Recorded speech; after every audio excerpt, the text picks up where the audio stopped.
hot woman and power scaling, the true foundation, the building base, the building blocks of any real shonen. But what if we combine the two? What if using feats, manga, statements, science, even math, we could finally determine the baddest pirate in One Piece history, canonically? This might be the lamest YouTube video ever made, but I think it's funny, so stick with me as we find out the world's baddest. Alright, so starting off this list, really to thin down the pack, we're gonna rapid fire breaking down all of the beautiful women's into key categories, to thin the herd, because if there's anything Oda loves more than Gear 5, it's an hourglass figure. Though, with the canonically less attractive characters in One Piece, Oda called it a day on theirs. Basically, this is any character that Sanji actively calls unattractive, so mainly Granny Kokoro. Now, no diss to her, she is my C-Train GOAT, but if even Sanji is dissing you, we got a problem here. There's also post-Prime Shinobu that he wasn't a simp for, and Wano, again, he was looking rather down when she was revealed to him, rather downtrodden, Additionally, he also wasn't particularly a fan of Dr. Kureha, but she didn't leave Sanji with the depression he had for the first mermaid he ever saw, and she's like, what? I swear she's like the second oldest character in One Piece, like, she looks good for her age. Then rounding off our bottom tier, we got post-50 pregnancy Big Mom, a true hag on the inside and out, and to be honest, I can't even diss her for outside. I mean, 50 pregnancies is quite a lot.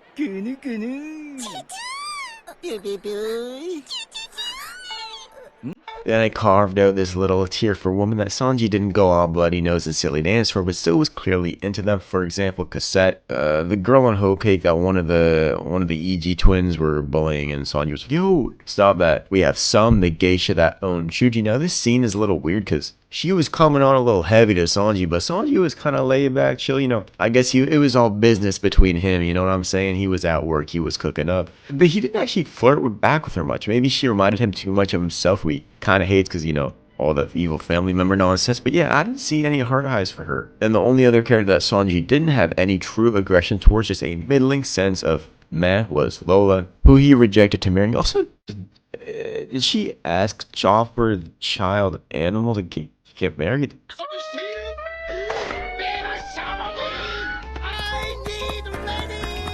Now we have the above average tier. This is your typical woman that gives Sanji hard eyes. Now Toei, you evil terrorist, we aren't including 12-year-old Bonnie, buddy. That is just evil by you. We need to, oh boy. They better do my boy Sanji right the next episode when he kicks that laser, I swear to God. Anyway, most human and giants fall into this category. We got this lovely ladies like Gerd, Perona, well, pretty much any woman, really. I always just type in names, to be honest, buddy. But yeah, these are your run-of-the-mill cookie cutter, the ranch of the One Piece world. No diss to them. I know some people who really overindulge in their ranch, but there's a lot of ranch in this world that, whatever.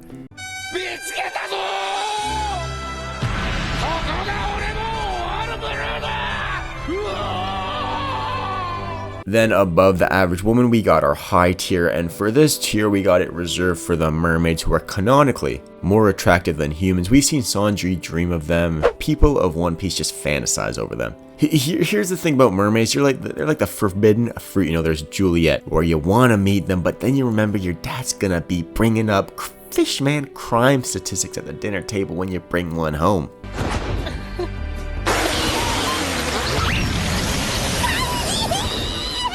Then we got the top tier ladies, but not quite our top 5.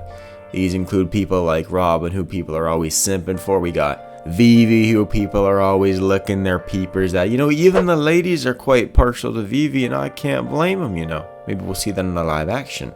Then, before we get to our concrete ranking, the top 5 canonical baddest woman in history, I have 3 honorable mentions for you. Number 1, we have Viola. In the land of Dressrosa, the land of love, she is known as the loveliest, most passionate dancer, which I think is Oda just 10-toe tiptoeing around the S word. Sexy. Fair enough, Oda. We all gotta have our restrictions. Anyway, in a country renowned for passionate dancing girls, obviously the most tireless dancing girl is gonna be on our list. Next up, I got Gloriosa. While she may pale in comparison to Shakky, that's like saying, you got whooped by Monkey D. Garp, no shame in that, my friend. Any good man would. So yes, she was still an idol where pirates were going bananas at just the chance to play a game of pulling the snake at your wanted poster. That's a feat. Plus, she brutally tabled linen, popping kids out like popcorn. You did not need to ice your crewmate like that, buddy. Now for the final honorable mention, we have Nami Swan, buddy. You know I had to put her on the list. While she has nowhere close to the narrative statements, with only one being that a random infatuated lady called her a national treasure, which does put her up there, but context matters, right? This is a bathhouse. Nami's best narrative feats and statements are when she's completely nude, which are completely different than the clothed woman later on the list. Of her peers, she has some incredible feats. One of the best is being able to completely incapacitate Sanji in the Wano bathhouse, even knocking him out of his raid suit invisibility. Then back to return to Fishman Island, she had to wear a full winter coat in order to not accidentally cause Sanji to lose more blood. Now for stuff unrelated to Sanji, she had Absalom wanting to make her bride.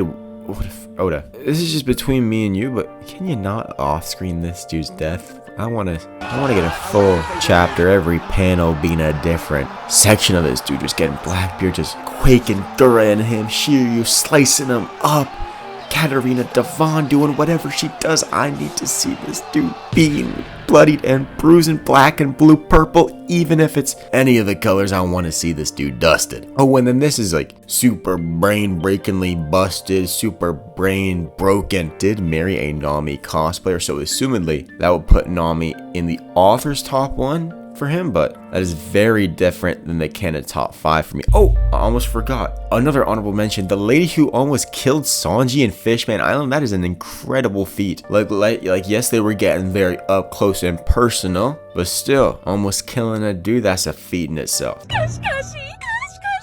Then at number 5, got a deep cut for all of y'all. We got Cinderella, the Miss Universe herself. Waffles what? Oh, that one. Yeah, now she has a pretty crazy feat of being recognized as the most beautiful under the heavens. You know, in the Tenkaichi Budokai of One Piece canonical attractive scaling, she is Goku. While beauty pageants may be for the lowest of the low, the lowest common denominator, the most vain, and a power ranking of vanity, it's a pretty good feat. Anyway, marrying Wappa is also a decent feat. I mean, my guy Wappa is a true entrepreneur and honest to goodness hardworking man. Out of all the women on the planet, he picked her. What a story of true love, you know. My grandpa told me that you can always see a woman's interest not through her words, not through her smile, but through her laugh. Go dig. That's real love right there.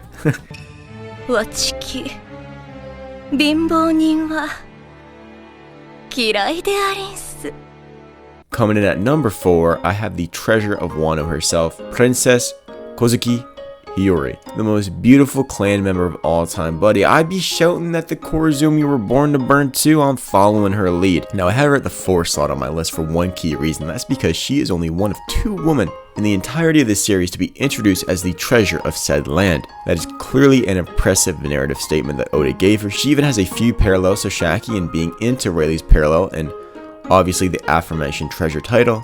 Just 2 racists falling in love. Nothing to see here, my friend. You even got this rando blonde hag who was just varnishing this lady, buddy. There is only one in the nation at this moment, and this chosen woman's name is Komurasaki, the desire of all men, the admiration of all women. So that is what separates her from canonically most attractive ladies. She's not making any women switch teams, if you know what I mean. Additionally, she was taken by the bum that is Orochi, the tyrant of the land. So out of all the cream of the crop of Wano, all the kunoichis, he picked her, buddy. In Wano, she was out here bankrupting any deed that would so much as look her way, stripping these vagrants of their wealth and then making fun of them, bro, being homeless. They're on the street.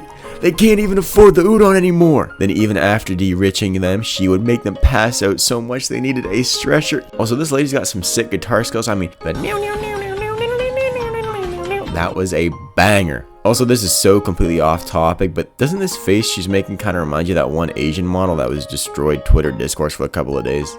Just me. But before we get into the top 3 baddest, you gotta sub to the channel, buddy. You're liking the video, you're liking the content. It's clearly not nonsense, so sub and you'll get gifted with another one on another Friday. Send this one to your second cousin twice removed. I'm sure they love the content. Thank you. Alright, ladies and gentlemen, and any other inclination you may have. Who am I kidding? There's only dudes left. We got our canonically top 3 hottest women in One Piece history, and I just want to reiterate, these are the canonically attractive characters, not my preference whatsoever. These are fake people. I'm not thinking of them like that whatsoever. I made a lot of jokes thus far, but This is a serious, deadpan video. If Oda has given these characters certain feats at certain ages, if you know what I'm saying, that's just an issue with the One Piece world and the mind of Watsuki's good friend.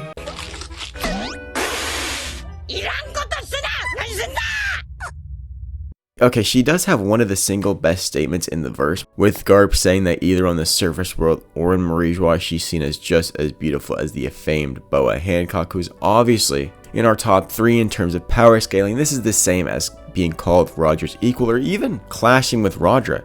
Then if we look at her feats, she was able to incapacitate Sanji and even turn him to stone, which I would argue is a better feat than making his nose bleed simply because of its rarity. We've seen his nose bleed a lot, but turning to stone is certainly significantly less common, buddy. Simply by seeing Shirahoshi, Sanji was cured from his irregular, insatiable lust from the return to Shaboti arc. Dude, Oda shafted Sanji so bad in this arc. We had Zoro beating up Hody Jones while Sanji was out here getting Watsuki dipped. And Zoro didn't even have to activate his Watsuki mode. He is only racism amped. Like, that's crazy. Now, Shirahoshi may have a statement putting her on par with the Pirate Empress, but now it's time to talk about the real deal, the template. The Roger of her attractiveness era. Number 2, Boa Hancock.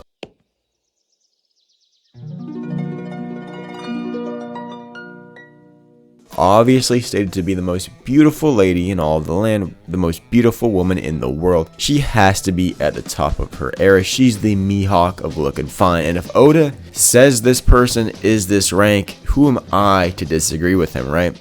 Y'all seriously take Oda as your canon source, bro? Come on now. With her looks alone, she was able to effectively destroy a marine battleship and even forced Momonga to stab himself just to stop thinking about her curves for a brief moment. I mean, even just by doing the puppy dog eye, she was able to enslave Gloriosa, one of the previous empresses. That is just insane. In fact, she basically is so hot that everyone on Amazon Lily were just chill with her being a might make right tyrant. Dude, her beauty is like fourth wall breaking. Every One Piece fan just excuses her for being a dictator and cooking puppies. She was about to execute 3 innocent women for talking with Luffy and everyone just forgot. Yes, it's because I'm beautiful. Bullseye right there, buddy. That is extra worldly feats in this scenario, buddy. I mean, even her what's her name? Her sister, Clifford. Clifford said that Hancock is so fine that even men, women, both young and old, fall over head and heels for her. So if she's making women switch teams, that is an insane feat that no one on our list previously had. Oda himself said out of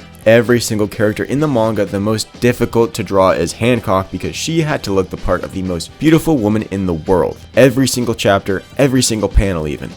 Now here's the standout thing about Hancock, is she is one of the only women in the verse who actually makes tactical use of her looks. To break Luffy into Impel Down, she was able to seduce the woman. Granted, she already looked like she was quite a fan of the ladies. If you know anything about lady cops, you know I'm right, but it was not only the warden, it was this snail too. Is that even physiologically possible? Even when she was going to war against Blackbeard, you had Buddy sweating his scruffy little beard off at just the thought of letting Hancock have her powers for even a second. Now, would she have no diff to Yonko crew? Probably not, but who might I say that about such a strong lady? Though there is a reason why I don't have her as my number 1, is because of her canonical attractive performance at Marineford. She wasn't able to incapacitate any of the bummy marines. Hey, getting cracked by Boa, I figured you wouldn't mind, you damn dirty dog. Even in her brief scrap against Smoker while being able to woman handle him, she didn't really nerf him at all through her attractiveness. Now, while this obviously isn't a major caveat, it is a caveat that doesn't exist for our number 1. I think that Boa,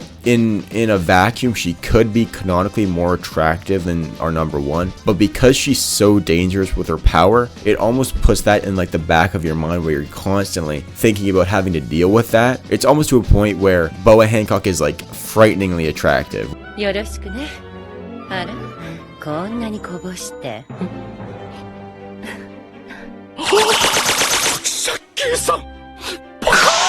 Gentlemen and lady, if there is a lady out here still watching, shout out.